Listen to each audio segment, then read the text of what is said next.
I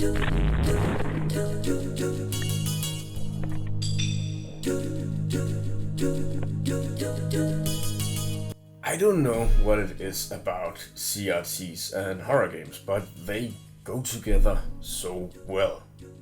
I'm sure that the combination of the two has something to do with how horror games' origins are synonymous with the PS1 era, and that era is synonymous with CRT since that was just what TVs were back then.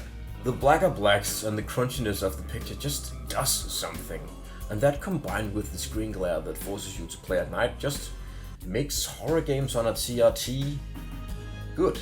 So I'm gonna tell you about 5 of my favorites to play on my CRT. Let's go.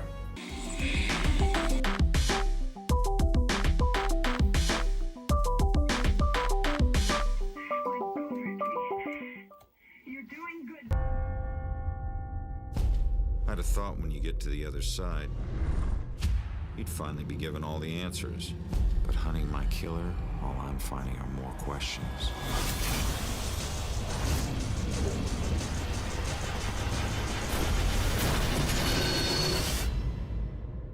Murdered Soul Suspect stars Ronan, a man who we see get pushed out of a window and die. However, Ronan doesn't die, he instead becomes a ghost and must solve his own murder and reunite with his wife who has died some time ago in the afterlife. They must reunite in the afterlife. It's a criminally underrated horror game that has the gameplay that Deadly Premonition should have had. Gameplay alternates between investigations where the player must collect clues and match them up and piece together what happened at the scene. And outside of those, the player explores a semi-open world and are occasionally pursued by demons. Demons that are fought by hiding from them and performing stealth kills. It's the perfect little cinematic game for an evening in front of the CRT. However, it's text heavy and the font size can't be changed, and the text is tiny and white on a black background, so occasionally a little hard to make out. It's just that I don't notice it a lot since I've played this game a lot, but it's still definitely worthy of a go. Right on cue, bubbling to the surface from untold depths, the horrors come. This time, he mouths a silent vow. No more. Alan Wake American Nightmare, the epilogue to Alan Wake proper, and the prologue to Alan Wake 2, which of course is a game that has yet to happen. It released exclusively on XBLA of all things, and while it is smaller in scope than its disc-based prequel, it's still a fantastic experience. Set after the events of Alan Wake and the DLCs, Alan has managed to gain control of a bit of the nightmare he's stuck in, and here he will face off against his evil doppelganger, Mr. Scratch, and save his wife, or girlfriend, whose name is... it's not Laura? It's Alice. Yeah, she's in the game. She's in the first game for like 20 minutes, and it's been a while since I last played, so sorry. Alice. Her name is Alice. Yes. The gameplay from the first game returns and has been expanded upon by including wacky items that the setting now allows. You're either walking from point A to point B, fighting shadows or solving puzzles. And Alan Wake's minimalist approach to UI design and emphasis on communicating to the player how to proceed and overcome through visual and audio cues means that there isn't a lot of text here that can be hard to read on a CRT. So it's a perfect game to enjoy in front of your best glowing friend.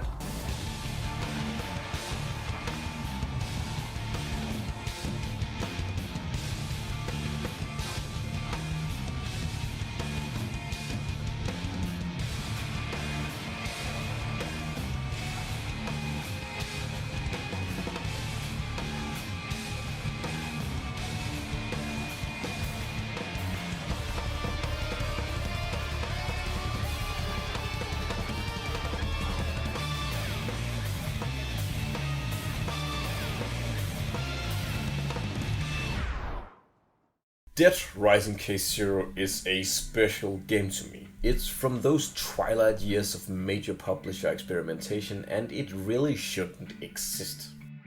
It's a prologue to the game Dead Rising 2 and stars Chuck Green, the hero of that game. It takes place sometime before Dead Rising 2 and follows Chuck and his infected daughter as they stop for gas in a small town on their way to Vegas. A setting that we are in my videos very familiar with. The curious thing about this is that I think Dead Rising 2 takes place in the fictional Fortune City, but I guess what the game is could explain that, because Dead Rising K0 is a standalone Xbox 360 title released a month before Dead Rising 2 and acts as that game's demo. But it isn't just like they took a slice of Dead Rising 2 and released it standalone. No, this thing is its own game. And while you can take your save data and import your leveled K0 Chuck into Dead Rising 2, I don't think that any of what happens in the prologue is referenced at all, down to the city that Chuck is heading for in this game not being the city that he ends up in Dead Rising 2. But it's great. It's its own little standalone adventure, and it has its own self-contained 4-hour story, its own world, its own items, and its own gimmick. See, Chuck's truck gets stolen in the opening minutes of the game, and as Chuck searches the town looking for Sunbreak to stave off his daughter's infection, comes across a broken bike that he then takes back to the garage where the two are holed up, and the game is about looking for parts to fix that bike and then getting out of Dodge, and it's a really great little game.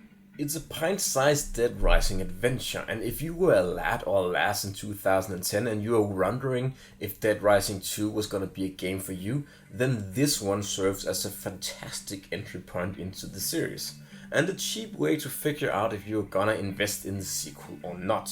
And it looks fantastic on a CRT. It came out at just the right point in the 360's lifespan to be a good looking CRT game. And the games that came out prior to 2010, during when CRTs were still prominent, look like shite on the thing. But games after 2010 have more clean graphics and higher internal resolution and look better. And K0's more simple visuals, which I'm sure came about as a result of budget, work to this game's advantage, together with its love for the yellow and red sides of the color spectrum.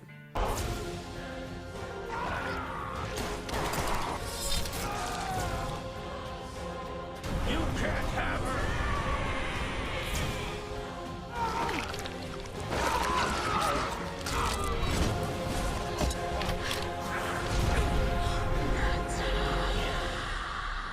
Mary. Oh, God.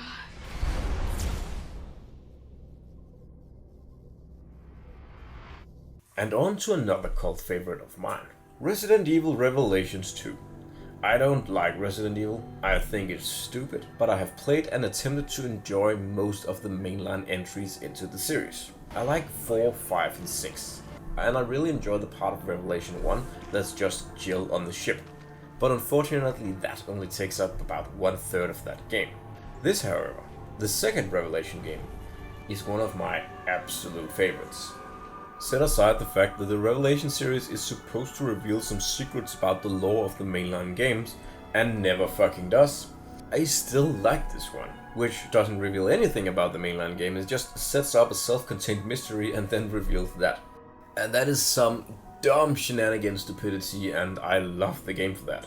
The main campaign stars Jill and Moira, who wake up on a Russian prison zombie island and have to make their way through the broken down facility and fight off unspeakable horrors in their way.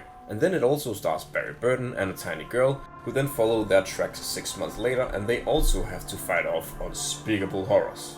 The neat thing is that the two narratives have their own gameplay tweaks. Jill and Moira's bits are very back to basics RE, but in a modern sense. It's fight or flight decision gameplay where you constantly have to make the choice to fight the zombies or run away from them, and there are also puzzles. The other part is very much RE 4, 5 and 6, as Barry is heavily armed and can just gun down everything in his way.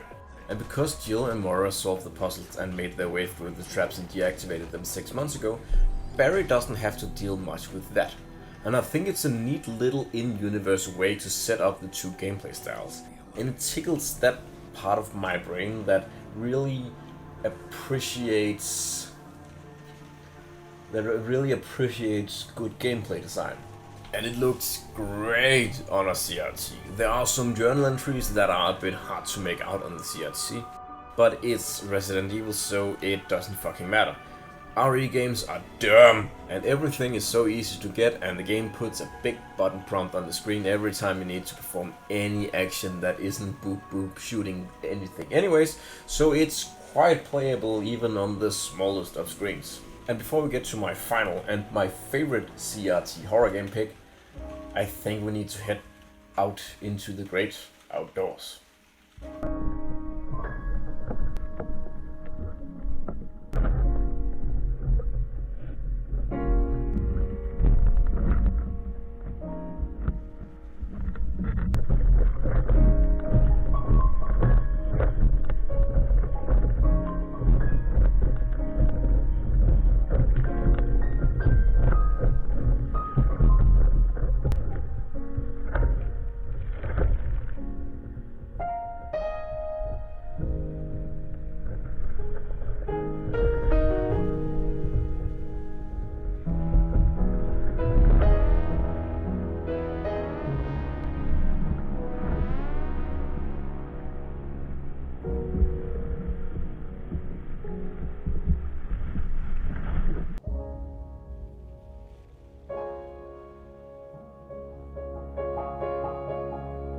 Today I feel like going for a paddle and a dive, so here we are at the western coast.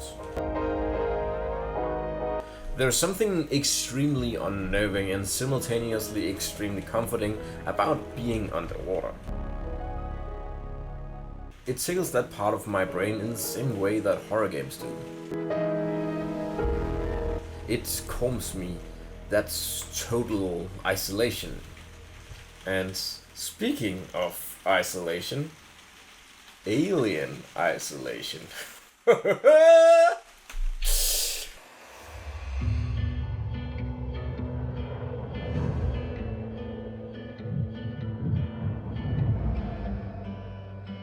Ripley, slow down.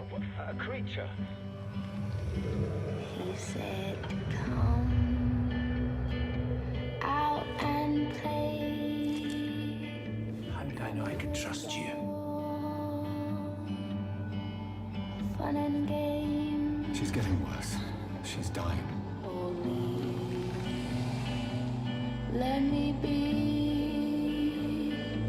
Let the devil take me.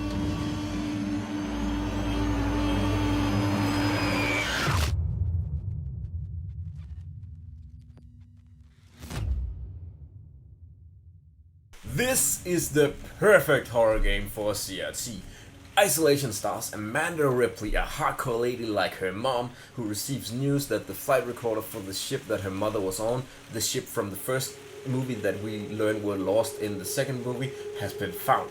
And it is aboard the Sevastopol station, a city/mining facility/post office out in deep space.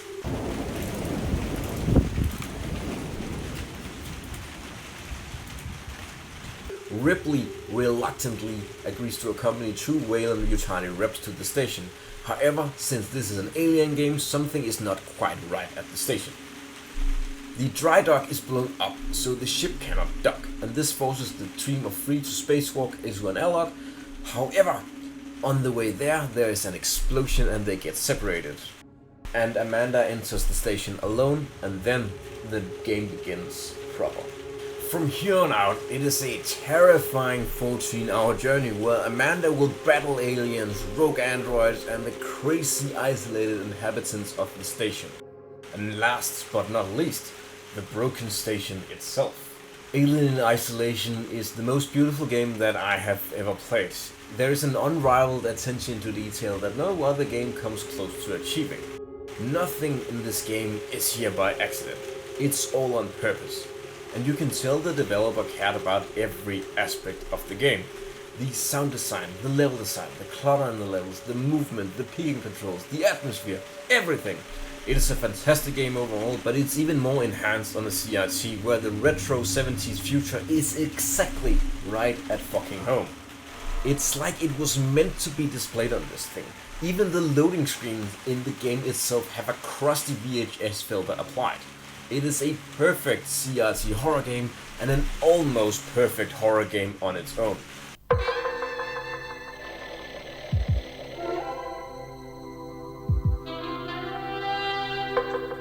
Imagine a television individually built around an advanced 30AX tube, designed for today and tomorrow, with individually housed speakers for superior sound. And a picture that looks so natural. The new O2 series from Bang & Olufsen. It's everything you dreamed TV could be. So that was 5 pretty good horror games on their own, but enhanced even further when viewed on a cathode ray tube TV. I hope you really like my picks, and if you have any good CRT horror game picks yourself, be sure to tell me in the comments or on Twitter or on Discord. Links are in the description. Until then, bye bye!